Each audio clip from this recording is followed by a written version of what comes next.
New York times ने 24 घंटे पहले एक स्टोरी निकाली जिसमें न्यू यॉर्क टाइम्स ने बताया कि हिंदुस्तान और पाकिस्तान ने क्लेम तो बहुत किए हैं एक दूसरे को हर्ट करने के, हिट करने के, लेकिन जो सैटेलाइट इमेजेस हैं मैक्सर टेक्नोलॉजीज के और प्लैनेट लैब के, वो ये शो करते हैं कि कोई बहुत ज़्यादा नुकसान जो है वो नहीं हुआ।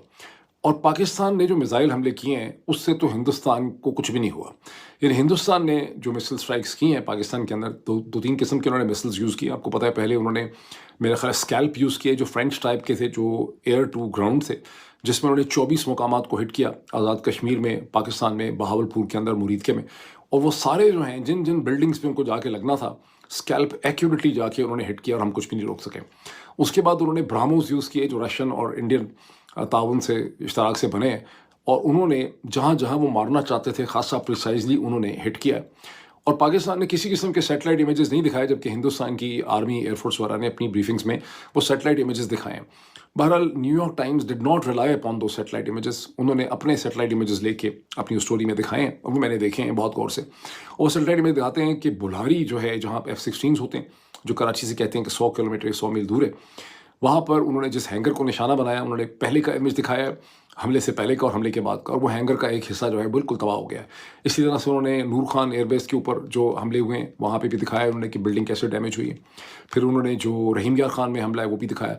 तो जहाँ जहाँ उन्होंने 3 या 4 इमेजेस उन्होंने दिखाए हैं जहाँ रनवेज जो हैं वो इंटरप्ट हो गई हैं, जबकि पाकिस्तान साइड से ना तो कोई दिखाए गए हैं सैटेलाइट इमेजेस। और फिर उन्होंने उधमपुर के एयरपोर्ट पर, जहाँ पाकिस्तान ने कहा कि हमने सब कुछ डिस्ट्रॉय कर दिया है, सारे नाकारा बना दिए हैं, ये हमारी स्टेटमेंट थी, मैं भी दोहराता रहा हूँ पाकिस्तान के पीछे पीछे, वो उन्होंने दिखाया कि उधम एयरपोर्ट के पहले के इमेज और बाद के इमेज हैं 12-13 मई के, और उधम एयरपोर्ट को किसी किस्म का कोई नुकसान उसके रनवे को नहीं पहुंचा। अब इसका क्या मतलब है? इसका मतलब है कि पाकिस्तान ने जो मिसाइल मारे हैं उनका इम्पैक्ट नहीं हुआ, वो एक्यूरेट भी नहीं होंगे, और ये कंप्लेन पहले भी थी कि मिसाइल हमारे एक्यूरेट नहीं है, तो उससे कोई ख़ास नुकसान नहीं हुआ। अब ये वो बेसिकली सच है जिसको बोलने पे यहाँ पे हमारे यहाँ पर साइबर क्राइम के इल्ज़ाम जो है लग जाते हैं। इसकी बॉटम लाइन क्या है सारे एनालिसिस? इसकी बॉटम लाइन ये है कि हमें अमेरिका ने ये सीज़ फायर करके दिलाया है, हिंदुस्तान को उन्होंने धमकी लगाई है, हमने धमकी उनको कन्वे कर दी। जब हमने नेशनल कमांड अथॉरिटी की मीटिंग बुलाई, हमने उनको कन्वे भी कर दिया होगा कि जनाब हम तो सारे बड़े सख्त अंडर प्रेशर हैं, हम न्यूक्लियर हो जाएंगे, क्योंकि हम डिनाई कर रहे हैं, लेकिन हमने ऐसा, लेकिन नज़र यही आ रहा है।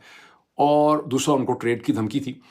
और यही वजह है कि हिंदुस्तान के अंदर बहुत ज़्यादा तन बदन में गुस्सा पाया जाता है। उनको लगता ये है, और वो नरेंद्र मोदी पे गुस्सा निकल रहा है, और ट्रंप के खिलाफ भी बहुत ज़्यादा गुस्सा निकल रहा है, ट्रंप की बड़ी गाली गलौज हो रही है हिंदुस्तान, बिकॉज उनको लगता ये है कि अगर हमें ना रोका जाता, 2 दिन 3 दिन हम और इसी किस्म की स्ट्राइक्स जारी रखते, तो हम पाकिस्तान का दिमाग जो है सीधा कर देते पाकिस्तान की मिलिट्री का। दिस इज़ व्हाट, अगर आप पढ़ें हिंदुस्तान के अखबार, आई डोंट नो पाकिस्तान के अंदर हिंदुस्तान के अखबार पढ़ने मुमकिन है, उनके ट्वीट तो आप देख सकते होंगे, तो आपको उनके ठीक ठाक आइडिया जो है उनका मिलता है। फॉन्स ब्रह्मा चलानी उनके एक स्ट्रेटिजिक एनालिस्ट हैं, एक थिंक टैंकर है, जिनका आइडिया ये है कि या तो नरेंद्र मोदी को ये जंग नहीं करनी चाहिए थी और चीज़ों से डील करना चाहिए था, और अगर जंग की थी तो फिर इसको अपनी लॉजिक पे, अपनी टाइमिंग पे इसको ख़त्म करना चाहिए था।